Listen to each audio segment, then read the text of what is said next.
since we are not directly involved with these stories, at least not most of the time. Enjoy the show. This show is brought to you by safetyfm.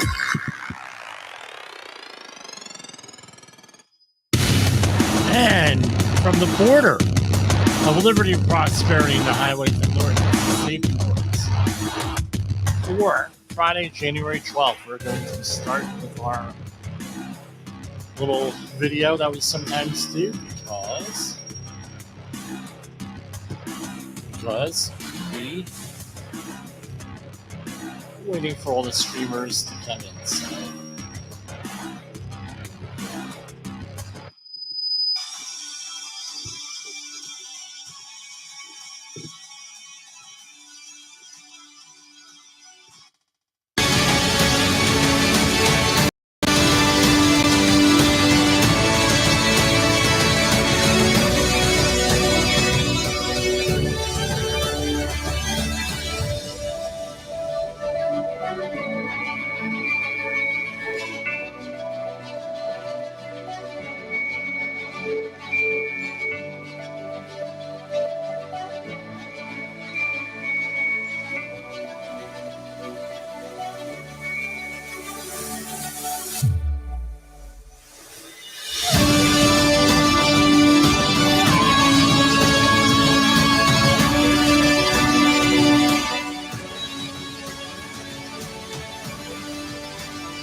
And welcome again to Safety Wars.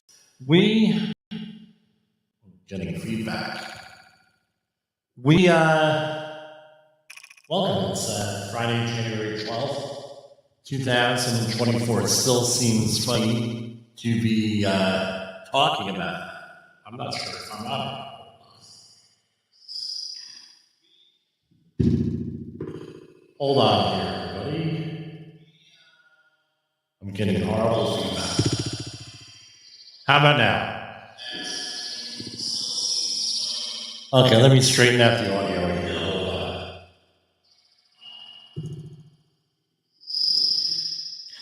Yeah.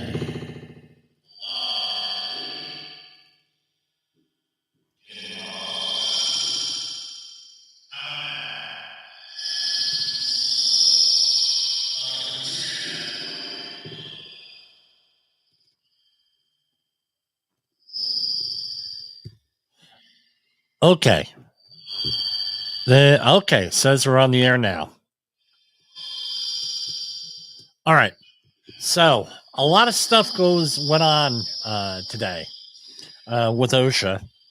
They updated their fee schedule. Okay. There we go.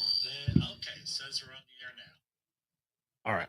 They updated their fee schedule today. Sorry about that, folks. Don't know what happened there with the feedback. But anyway, they updated their fee schedule yesterday. It was printed in the Federal Register. And we'll cover it tonight. Also, a whole bunch of other stuff going on with OSHA. They finally updated their press releases. So that was actually a pretty good thing.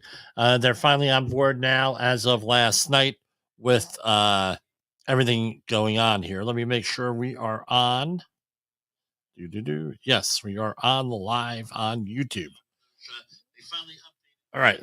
So we're probably going to be, just to let you know, we're going to be doing some live things.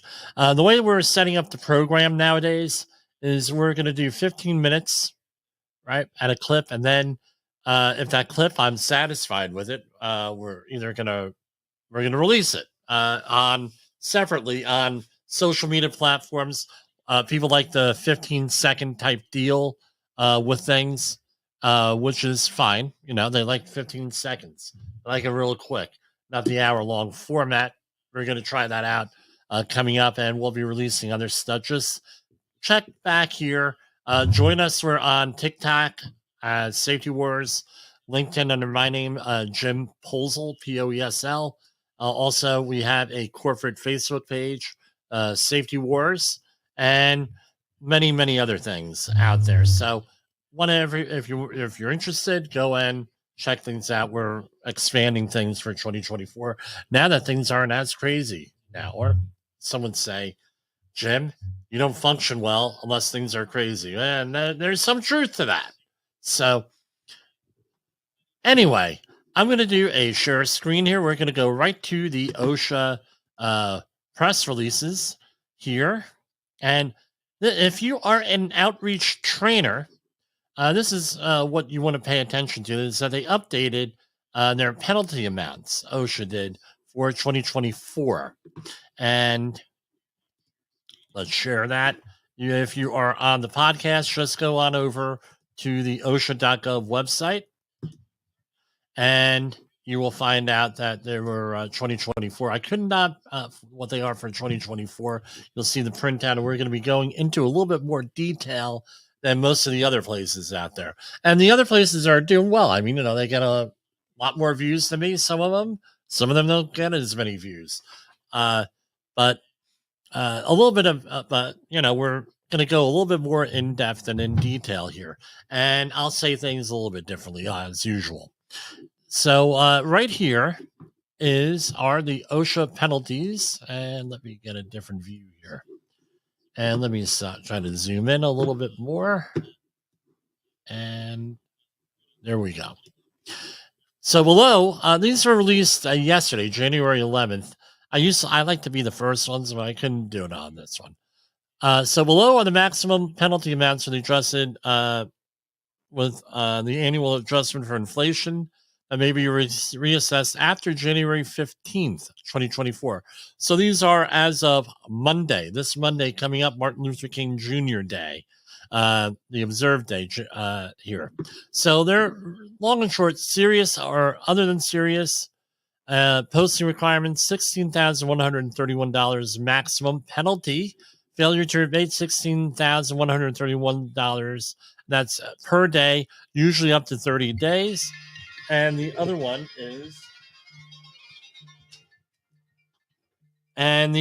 is willful or repeated, $161,323 maximum violation. And maximum violation. If we mosey on over to the big one here. So this is the actual memorandum. You can tell a lot. Usually the outreach trainers just go by here, and you may see a little slide on there. But if you really want to get in depth, which is what I hope you do on your 30-hour courses, what I do, I always break this out. Or if I have to do a presentation for I have to do a presentation for a client, right? I go into the chapter 6 of the Operation Field Field Operations Manual, the FOM. But here, let's go. So, for the interest of time, we're just going to do the memorandum from January 8th. Now, this was written on January 8th, but it sort of like was released to the public on the 11th. That's usually what happens here with this. And if what's the background here? So for years, you'll know whether or not you're dealing with someone with updated training materials, because I'm still seeing a lot of these training materials with $7,000 fines, and it was like for this stuff. And that was the original stuff in the Occupational Safety and Health Act. When it was first passed, they had very low fines in there. And a lot of the training materials, and I see brand new trainers with these training materials. They buy them from certain online sources, and they're not updated. And as a mentor of mine, Miles O'Malley, used to say, he's a legend here in New Jersey. He was teaching at Rutgers in the outreach center, was you have to carry your own water. You have to do your own research. You have to do your own thing here, because that's the only way you're going to be able to learn about this stuff. And to make it, you need to soak time, as Fred Sutton, friend of the program, says. here. You got to do your own work. So here we have serious, right? The minimum penalty is $1,190. Again, everyone uses this page here, very general, but important you use this. So serious is $1,190 per violation, and $16,131 for a maximum violation. Other than serious, it could be zero. It could be up to 16,131. And the note on the serious, this amount reflects the actual minimum penalty with all penalty reductions, which rectifies error the previous year's minimum penalty posted. All right. Willful or repeated, you're looking at a minimum penalty of $11,524 or $161,323. For a posting violation, it go 0 to 1,631. A posting violation is when they write you out a citation and you don't put it up. Or it could be other things also with that. And then your failure to abate penalty is $16,131 per day. Unabated beyond the abatement date, generally limited to a 30-day maximum. So if OSHA gives you a citation, like when we go through these citations, it says must be abated by X number of date. It's usually within a couple of weeks, and you can probably argue that, right? Don't try to argue it without an attorney, of course, with them. And you can probably get a little bit of leeway and say, look, we're trying to do it, making a good faith effort, but we have to, you might be able to do that. I've heard of people doing that, but don't count on it. Right? Usually this is what it comes down to. You get notified verbally in the closing conference or somewhere around during the initial visit, and hey, you have a problem here, and you should say, oh, wow, hey, maybe we should pay attention to that, and you get the notebook out and you go and write it down. Okay, great, and then you abate that, and maybe you could abate it on the spot, which is the best thing. Then going from there. So now you have what is called a gravity-based penalty. And it's based on high gravity violations, one with a gravity-based penalty of 16,131. A moderate is a violation with 1. Right, of one with a gross penalty of 9,218 to 13,828. A low gravity violation is one where the gravity-based penalty is 6,913. For serious violations, the GBP shall be assessed on the basis of the following table. All right, so right, a high, right, severity, great probability, right, and it gets an OTS or gravity code of 10, and then it goes down from there. For other than serious violations, only minimal severity is assigned. The area director determines that it is appropriate to achieve the necessary deterrent effect. A maximum penalty of $16,131 may be proposed. Now, this is the serious and willful penalty reductions. The reduction factor for history shall be applied as usual. The reduction factors for size of serious willful violation shall be applied as shown in Table 3. For 10 or fewer employees, 80% up to an 80% reduction, and 11 to 20, 60, 21 to 30, 50, and it goes on and on with that. And basically, if you have 251 or more employees, generally speaking, you won't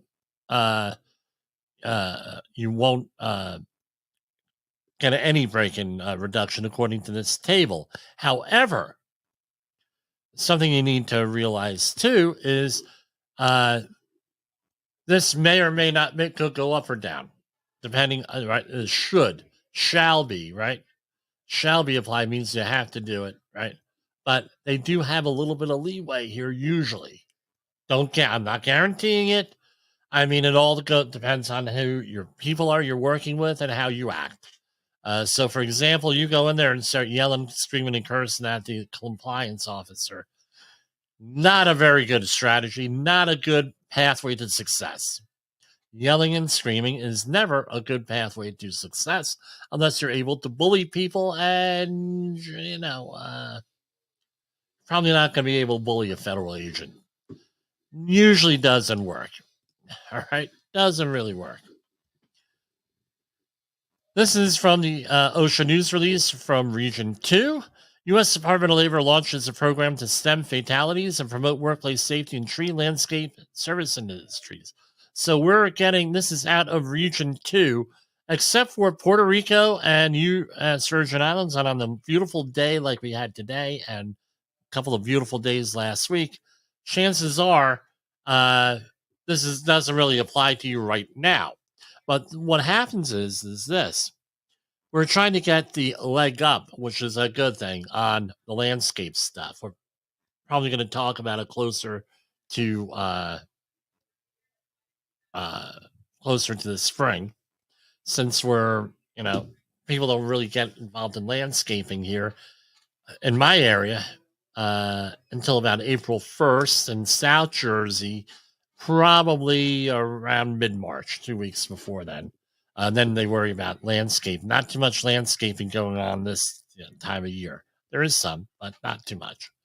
The U.S. Department of Labor has launched a multi-year program to reduce worker fatalities and injuries in the tree and landscape services in New Jersey, New York, Puerto Rico, and the U.S. Virgin Islands. In 2022, the Bureau of Labor Statistics reported 222 workers in these industries suffered fatal workplace injuries and illnesses nationwide. The causes include falls from trees and elevated work platforms, being struck by falling trees, branches, and vehicles, electrocution, heat, and chemical exposures. We want to make those workplaces safer for all workers in the industry, said OSHA Regional Administrator Richard Mendelson in New York. By intensifying our focus on the tree and landscaping industries, we can help employers provide effective management of workers' safety and health protection to reduce the extent and severity of work-related injuries and illnesses. OSHA's new regional emphasis program covers employers in Region 2 and includes two elements.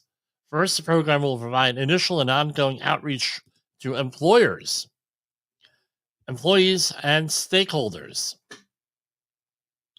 to raise awareness of the hazards associated with tree trimming and landscaping operations. Second, OSHA will conduct targeted safety and health inspections of tree and trimming removal, landscaping services, and site preparation contractors to assess employer compliance to reduce employees' exposure to hazards. So what are they looking at? You got a crane, grappler, stump grinder, loader, chipper, working at elevation on aerial lifts or other devices, climbing, trimming, and removing trees, and operating powered equipment. These activities expose workers to danger that are among OSHA's strategic emphasis areas, including falls, amputation, noise, electrical, struck by injuries. The program is scheduled to run through the fall of 2028. Now, they have an on-site consultation program. You probably should take advantage of this. Now, this is what the reality is,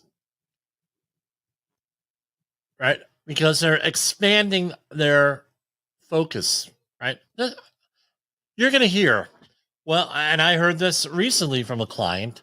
Well, we were told, we went to a trade group, to a conference. They said X, Y, and Z regulation doesn't apply to us. And you're telling us that X, Y, and Z regulation does apply to us, and OSHA paid us a visit and said that X, Y, and Z thing applies to us. Who do we believe? I would believe OSHA, and I would believe me, right? Secondarily, right? Right? A trade group, not necessarily, because a trade group often pushes back on a lot of stuff. The most recent one is like the Chimney Sweep trade group out there, where they had a lawsuit against OSHA, and it went all the way up, and so now they reached a settlement, and basically OSHA got pretty much everything they wanted. I believe where the Chimney Sweep organization got clarification, which is what they wanted. I have a feeling that this might be a similar thing with this. So, for example, landscapers. Who are landscapers who do they hire? They're going to hire probably a teenager or young worker. They're going to hire an at-risk worker, for example, someone who's coming back into reentry, and they're also going to hire day laborers and what they call lower skilled workers. Even though I tell you what, landscapers have a skill. Believe me, have a skill. But so those are all short-term seasonal workers. Now, does OSHA require? If you're going to be working at height, it requires training. All of these things require training.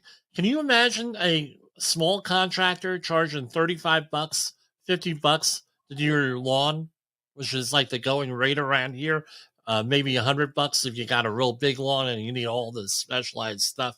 Can you imagine them going and training their workers? Big one you're going to see out here, citation. My prediction is going to be the hearing protection. That's going to be the big problem. Hearing protection, eye protection, face shields. 3 things. Gloves, hand protection. This is going to be the PPE here. The next thing that they're going to go after are those damn plastic gas cans that are good for consumer product, right? They're regulated by the Consumer Product Safety Commission for the consumer, not in the workplace. It's number 2. So I could see them making, if someone gets hurt, they're going to throw the book at somebody. I see also that they're going to make an example of someone. So, for example, someone comes up, hey, hi, I'm from the government. I'm here to help. I'm from OSHA. And then someone goes in there and they're like, who are you? Bleep you. I never heard of you. Blah, blah, blah, blah, blah, blah, blah. Now you're going to have an issue. And that's what I see happening here with this. That's my prediction.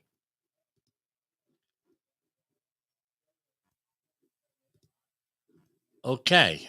And now we're on to the U.S. Department of Labor press releases. Staten Island Health Center will pay $195,000 to former employee who reported concerns of risk in-person staff meeting as pandemic grew. I remember reading about this way back in 2020 here because there were a lot of stuff going on. So with the pandemic. So this was the height of the pandemic. Right, March 2021. As COVID-19 became a global pandemic, an employee of a Staten Island Community Health Center asked permission to allow a regularly scheduled meeting to be held by teleconference, and then change the format of the meeting to a teleconference rather than meeting in person in a windowless conference room. So, what the implication is that there wasn't enough ventilation here. When the health center's CEO insisted they hold the meeting in person, the employee changed the meeting format back to in person, but did not attend the meeting given their concerns about being exposed to the virus there.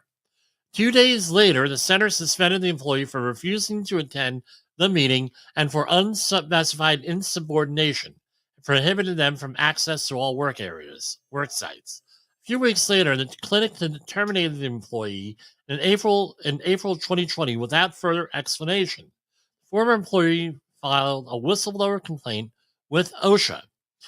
In June 2021, the department filed suit against the company and CEO, alleging they violated the anti-retaliation provisions of the OSHA Act, right, Occupational Safety and Health Act, by suspending and ultimately terminating an employee for reporting a hazardous work condition, potential exposure to COVID-19 at an in-person staff meeting.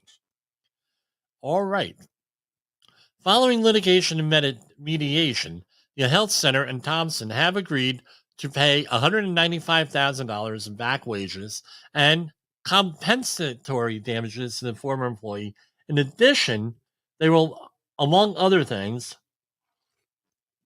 expunge this from the employee's record, provide a neutral reference for the employee if any prospective employer requests an employment reference or verification. I think you got to do that anyway, right? Conduct the reading of rights, informing employees that they are protected under Section 11C of the OSHA Act, which is the whistleblower, I believe, part of that.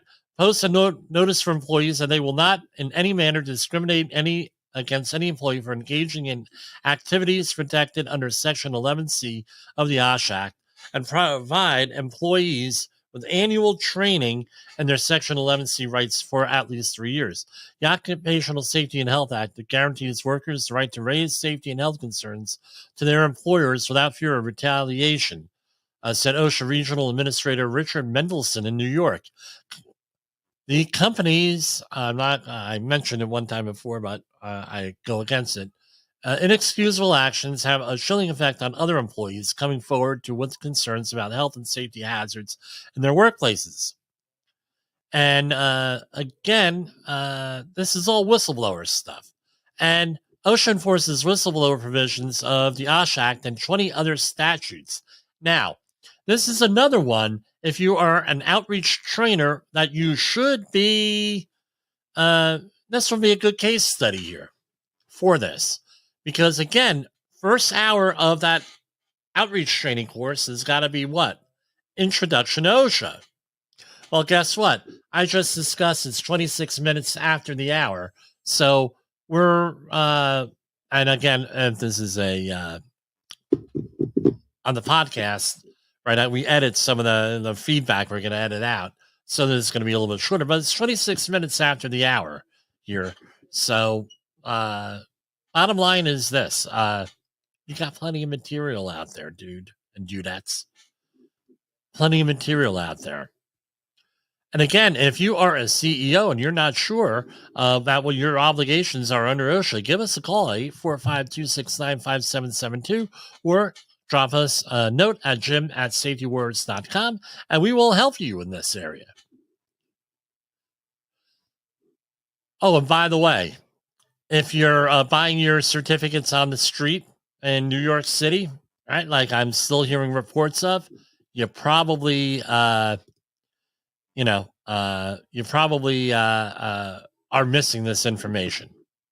And we're going to go to our first commercial break.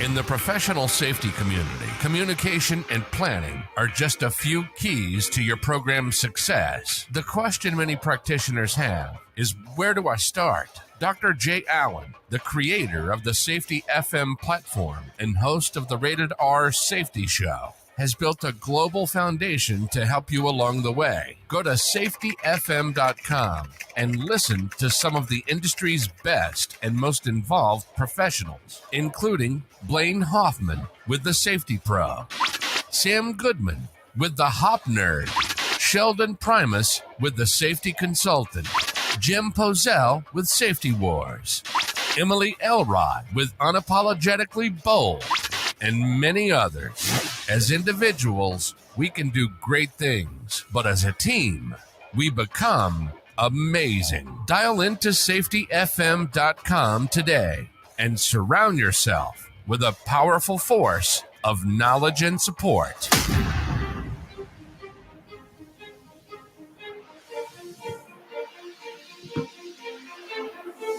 OSHA recordables, catastrophic losses, environmental disasters. You want answers? So do I. This is Jim Poesl with Safety Wars. That's my daddy.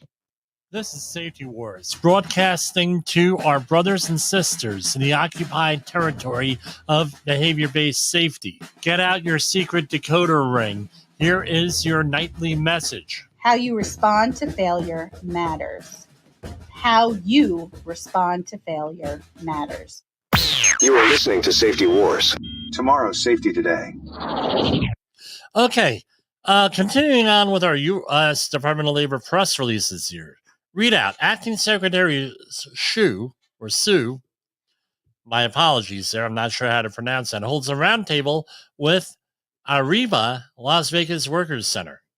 This is out of Washington. Acting Secretary of Labor Julie Shu joined members and leaders of Arriva Las Vegas Workers Center on Wednesday, January 10, 2024, for a roundtable discussion on protections for immigrant workers and their enforcement. The event included a discussion on the department's process for supporting worker requests for prosecutorial discretion and highlighted examples of successful Department of Labor enforcement efforts.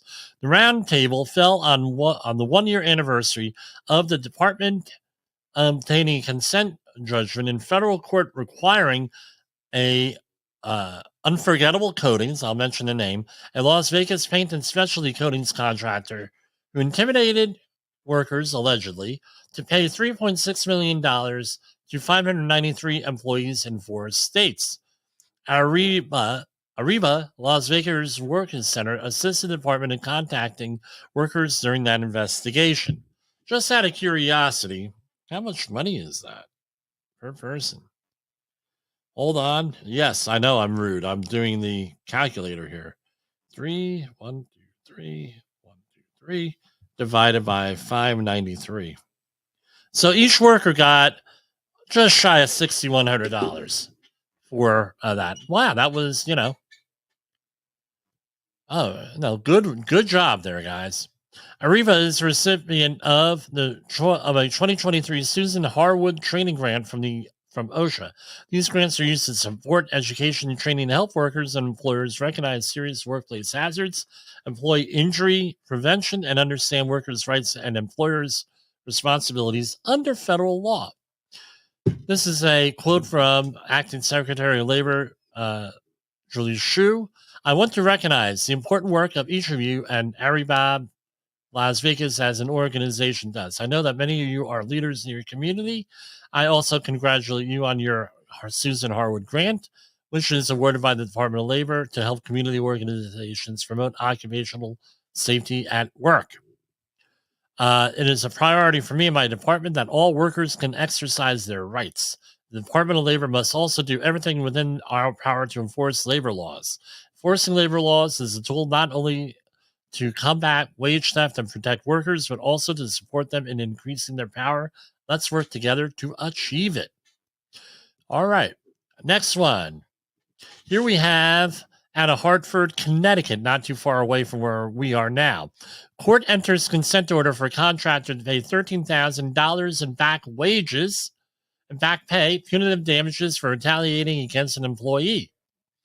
After an investigation by U.S. Department of Labor, a federal court entered a consent judgment requiring a government contractor based in New Bern, North Carolina, to pay a total of $13,885 in back pay and punitive damages to an employee for violating the anti-retaliation provisions of the Fair Labor Standards Act. The department found that D2 Government Solutions, LLC, retaliated against an employee who complained about their wages to D2 and the Connecticut National Guard, a government entity with which D2 had contracted. D2 issued an employee a disciplinary letter that prohibited them from contacting government officials about their employment. Oh, by the way, you know what that's called? That's called a violation of your civil rights. Because under all these laws, you have a right to talk to the government. What way it is, right? An action that could discourage other employees from engaging in an FLSA protected activity. So this is a protected activity. The people say, don't talk to the government. Real bad idea there. What I do point out is you're as a federal agent and you're supposed to tell the truth. That's all I usually say here, right? An OSHA compliance officer is a federal agent. Can't really lie to him. And that's pretty much where I stop, right? You want to talk to him? Good. Just don't lie, all right? Because if I lie, I go to jail with him, right? It's because it's considered perjury. Or anybody else. Any cover-ups, it's a real bad thing. As further evidence of retaliation, the employee was not reinstated following a temporary layoff, though 5 other laid-off D2 employees were called back to work. The FLSA prohibits employers from firing or taking other adverse action against employees for exercising their rights. Effective enforcement of the Fair Labor Standards Act requires that employees feel free to speak to the U.S. Department of Labor and cooperate in our investigations. The department will take swift legal action. Yeah, they will take swift legal action to hold employers accountable when they chill employees from asserting their rights, including the right to communicate with the department about potential wage and hour violations. And I'll add, you have whistleblower provisions there too in 20, I think it's 20 plus, right, areas. So you cannot tell your employees not to talk to the government. Can't do it. This is what I laugh about with these non-disclosure agreements that we are all forced to sign in many different ways. Well, my understanding, I'm not an attorney, I don't play one on TV, is that if someone's doing something blatantly illegal, guess what? You got to report it. Right? You're supposed to report it. Whether the government chooses to do anything about it, they're a totally different story. But no, they don't cover illegal activities. So, for example, let's say that they are torturing employees in the back room here of your office building, and they're getting beat up and everything. Well, you have an NDA agreement. You're not supposed to disclose that and call the police or something. And I've had people pull this crap, right? Oh, well, you signed an NDA, Jim, or this is like 20 years ago. Actually, more than that. Oh, I'm getting old. 25 years ago, when I worked for other people. Yeah, well, we're doing this, but you're not allowed to disclose it because you have an NDA. Yes and no. You're paying me directly. If you're doing something illegal, I'm supposed to report it. Now, how do some people get around it? And even this, my understanding is not even legal. They attempt to get around it by having a third party get hired by an attorney, and the third party only communicates with the attorney, and then you have attorney-client privilege, which, right, talk to an attorney on that. I'm not an attorney. So the case reminds employers that the U.S. Department will not tolerate retaliation, will seek to recover back pay owed to employees. The Fair Labor Standards Act forbids employers from taking adverse action against employees for engaging in protected activities such as inquire about their pay, filing a complaint, or cooperating with the U.S. DOL. D2 Government Solutions provides administrative and logistical support through contacts with military bases in multiple locations. All right, so we have it on there. U.S. Department of Labor recovers $132,000 in back wages and liquidated damages for workers with a Clearwater contractor that denied overtime. So this is out of Clearwater, Florida. U.S. Department of Labor Wage and Hour Division investigators found a Clearwater roofing contractor of mobile and manufactured homes failed to pay overtime for hours worked over 40 in a work week to 21 employees as required by the Fair Labor Standards Act. Specifically, the employer paid workers by the piece, but failed to pay the time and 1.5 rate for hours worked over 40. In addition, all Florida weatherproofing did not include a non-discretionary bonuses in the employee's regular rate when computing overtime payments. The employer failed to maintain time records outlining stop and start times for employees' work days. This is the problem when you have piecework, right? With this. So even if you're being paid by the piece, if you're still working over 8 hours, time and 1.5 hour rate for hours worked over 40. Way it is, according to this article from the Department of Labor. And apparently this is a repeat one. An investigation concluded by the agency in 2019 found similar overtime violations. And it was $132,400 in back wages and liquidated damages for 21 workers. And the agency assessed the employer $8,463 in civil money penalties to address the repeat nature of the violations. Quote, and this is from Wage and Hour Division District Director Nicholas Ratmuroff in Tampa, Florida. Paying workers by the piece does not excuse an employer's requirement to pay overtime when the employees work more than 40 hours in the work week. All Florida weatherproofing and construction is well aware of their obligation after our agency found similar violation just 4 years ago.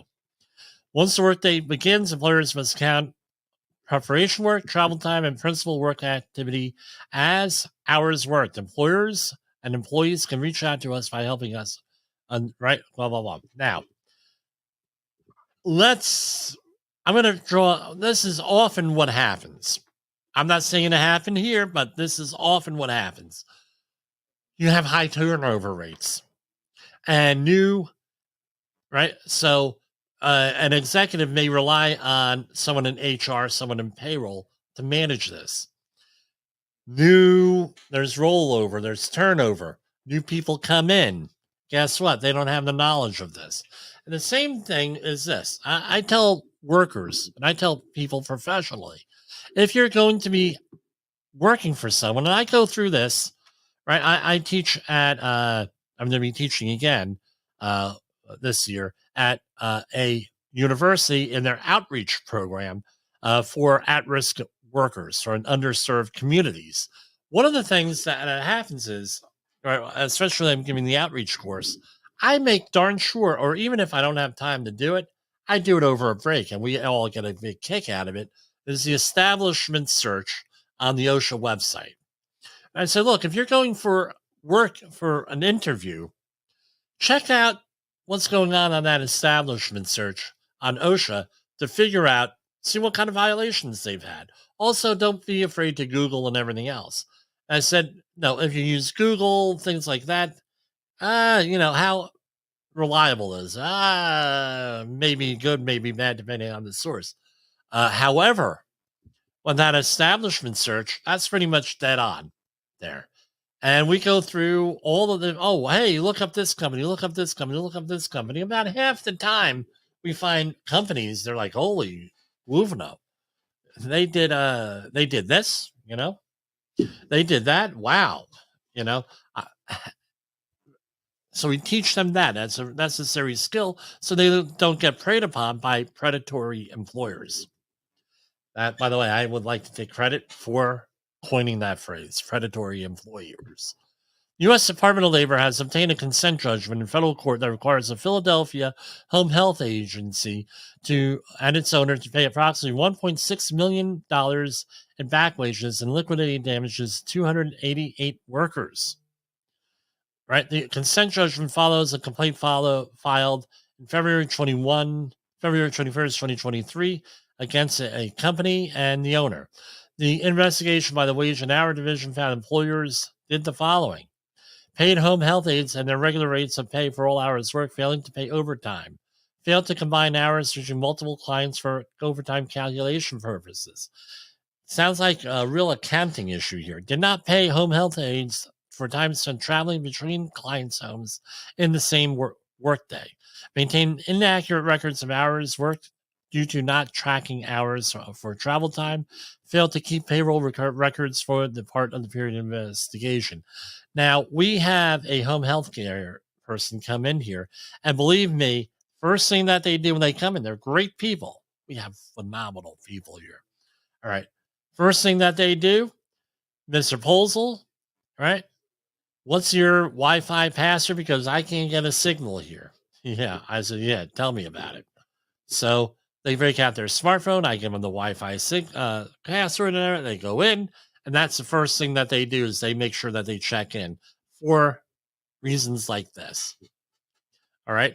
So anyway, in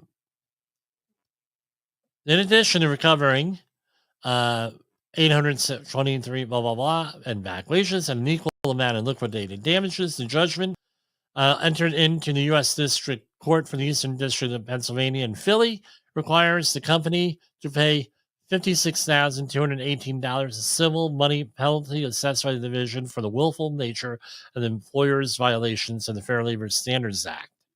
The court also enjoined the employers from violating the FLSA in the future. I don't know why they have to do that. I'm not an attorney, but, it's like that movie Liar, Liar with Jim Carrey, right? Guy calls on the phone, he picks up, and someone hands him the phone. He tells the secretary or whoever tells the character, hey, so-and-so is in jail. He wants to know what to do, what he should do about it. Jim Carrey grabs the phone and says, stop breaking the law. And he uses an expletive. You want to stay out of trouble? Stop obeying the law. Start obeying the law. You won't get into trouble, generally speaking. We're going to switch things up here with United States and California announced diesel engine manufacturer Cummins Incorporated agrees to pay a record $1.675 billion in civil penalties in vehicle test cheating settlement. The total value of the settlement exceeds $2 million and requires nationwide recall of model year 2013 to 2019 Ram diesel 2500 and 3500 vehicles. All right. The Justice Department Environmental EPA, California Air Resources Board, and the California Attorney General's Office released the details of a proposed settlement with diesel engine maker Cummins Incorporated for alleged violations of the Clean Air Act and California law. Beyond agreeing to pay the $1.675 billion civil penalty, the largest ever assessed in a Clean Air Act case, Cummins has agreed to spend more than $325 million to remedy the violations, which included the use of software defeat devices that circumvented emissions testing and certification requirements. Under the settlement, Cummins must complete a nationwide vehicle recall and update the software in hundreds of thousands of Ram 2500 and 3500 pickups. And it goes on and on and on. Pretty, I tell you what, there was another car company that had a similar situation happen a couple years ago. And this is not a government website, so I really am not supposed to share that with you. I usually only share government websites here. This is from EHS Daily Advisor. OSHA Enforcement Roundup 2023 fourth quarter. So this is the highlight. Corn milling company fined $1.8 million in Wisconsin. All right, with that. A lot there, and it had to do with, we covered the program, grain dust. Report trenching hazards lead to 7-figure fine penalty, $1.8 million. This is out of Minnesota, story we covered here in June. And no protective systems and other things going on there, $1.8 million.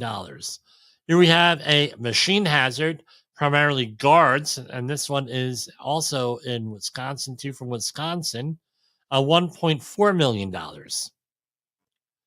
No, a guy got caught in a machine that was unguarded.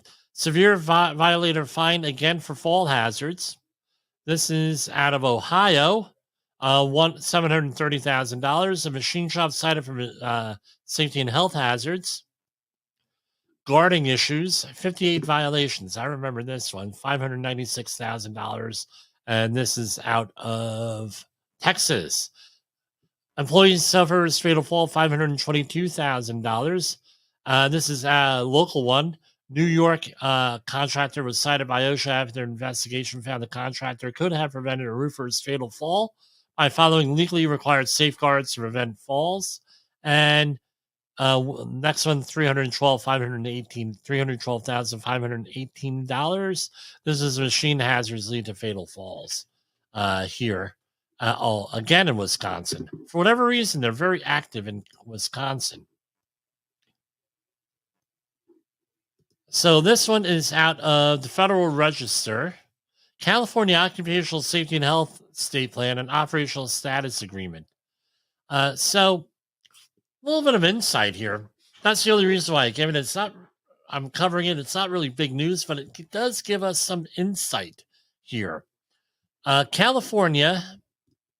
Yeah, let me check on time here real quick. Okay. California administrators administers an OSHA-approved state plan to develop and enforce standards for public sector and private sector employers pursuant to provisions of the Occupational Safety and Health Act. The California Occupational Safety and Health Act plan received initial federal OSHA approval in 1973. Going on and on and on. So there's a new operational status agreement. So on September 15th, 2022, OSHA in California signed a new operational status agreement to replace a previous one. And going on, why are we hearing this today? I don't know. on here. Basically, first, the operating status agreement clarifies that federal OSHA enforcement authority within the U.S. military installation applies when installations borders are secured and access is controlled, but that California continues to have enforcement authority over state and local government employers on such military installations. So the bottom line is here, if you're federal, right? OSHA has jurisdiction, and we all know what that is, right? And state and local government employers, they have it for state and right, California has jurisdiction. Also, the federal enclave, and over which federal OSHA retains enforcement authority, revises the specific list of recognized federal enclaves to bring that list up to date. Third, 2022 OSHA clarifies the scope of OSHA authority over employers operating on Native American reservations, trust lands, including that California continues to have enforcement authority over state and local government employers creating such lands and over tribal member employers operating outside of such lands. And fourth and finally, there is a new definition of maritime employment over which federal OSHA maintains enforcement authority, including dredging, pile driving, similar operations on navigable waters, and all floating drilling platforms on navigable waters. Goes on and on and on. So that clarifies things. If you work in California, I'm sure in California this is an issue there. Otherwise, they wouldn't have done this. Here we have one from KNEWZ, KNUDS. Right, volcanic superstructure forming under the Pacific Ocean is larger than Idaho. The old phrase that we're not making any more land isn't true. Volcanoes can do it. Right, so KNEWZnews.com, that's knews.com, has learned new details about a plateau in the western Pacific Ocean. Doesn't qualify as land by definition because it's not on the surface, but it's growing in size. Scientists call it the Melanism. Sorry, I cannot say that word. MELANESIAN, border plateau. And research being published Monday, January 15th, offers to call the source of it ocean mid-Atlantic superstructure. So, okay, great. I know there is a submerged almost continent out there, right? I forget the thing out there out in that area. I'm wondering if that has something to do with that. Chemical Safety Board news release. This was issued, doesn't have a date on it.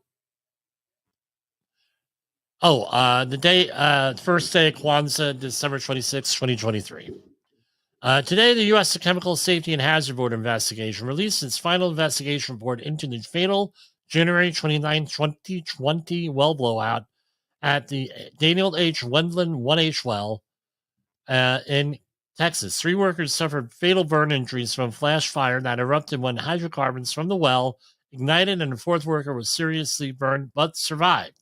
The CSV's final report found that the lack of effective well control practices, including well barriers, contributed to the incident, along with the absence of regulations governing onshore oil and gas operations. So there were 4 key safety issues identified. Well planning. Again, no written plan associated with the well and its construction, or an inadequate plan at best. Checking the time here. Okay, well control for completed wells and underpressurized reservoirs. The CSV learned that the industry guidance does not provide reliable methods for well control for completed wells and underpressurized reservoirs. Further, existing regulations do not require the implementation and maintenance of well control for onshore oil and gas operations. 3. Ignition source management. During the incident, a mixture of flammable hydrocarbons released from the well found an ignition source. Multiple potential ignition sources were identified in the vicinity of the open well bore.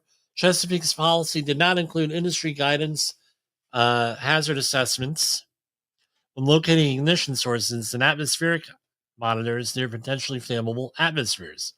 Federal safety requirements, regulatory safety requirements. There are minimal regulations that govern onshore oil and gas drilling and servicing operations, despite prior attempts to promulgate rules in the industry. Investigator in charge Harold Griffin said the CSV's final report found a number of shortcomings when it came to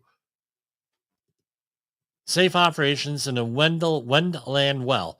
Ultimately, a lack of established safety practices was a significant factor in this incident. In this case, the well operator and its contractors did not implement effective preventative safety measures consistent with industry recommended practices, which contributed to the severity of this incident, end quote. The CSV is issuing recommendations to OSHA, API, the American Petroleum Institute, and Chesapeake. The CSV is calling on OSHA to include onshore well drilling and well servicing operations in the agency's PSM standard, perhaps Process Safety Management Standard, or alternatively developing a federal standard to address these operations. CSV is also urging OSHA to remove the exemption that excludes oil and gas drilling and well servicing from OSHA's 1910-147 standard, that is Control of Hazardous Energy Standard, and lockout tagout. Expand the standard to cover oil and gas production. Lastly, the CSV is calling on OSHA to promulgate a new federal standard to cover drilling, production, and service/worker activities surrounding onshore oil and gas wells. They're requiring stuff from API about underpressurized reservoirs, and they want to say basically they want the company to have industry standards and everything else.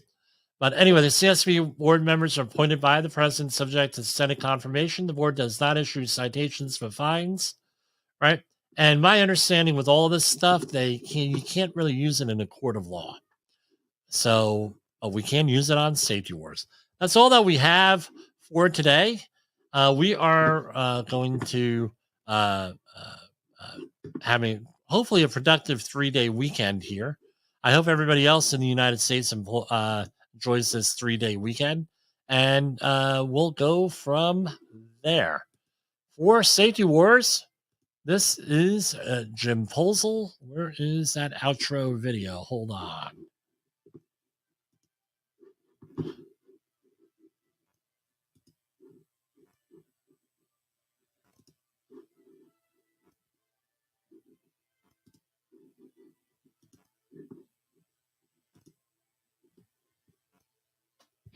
The views and opinions expressed on this podcast are those of the host and its guest and do not necessarily reflect the official policy or position of the company. Examples of analysis discussed within this podcast are only examples. They should not be utilized in the real world as the only solution available, as they are based only on very limited and dated open source information. Assumptions made within this analysis are not reflective of the position of the company. No part of this podcast may be reproduced, stored in a retrieval system, or transmitted in any form or by any means, mechanical, electronic, recording, or otherwise, without prior written permission of the creator of the podcast, Jay Allen.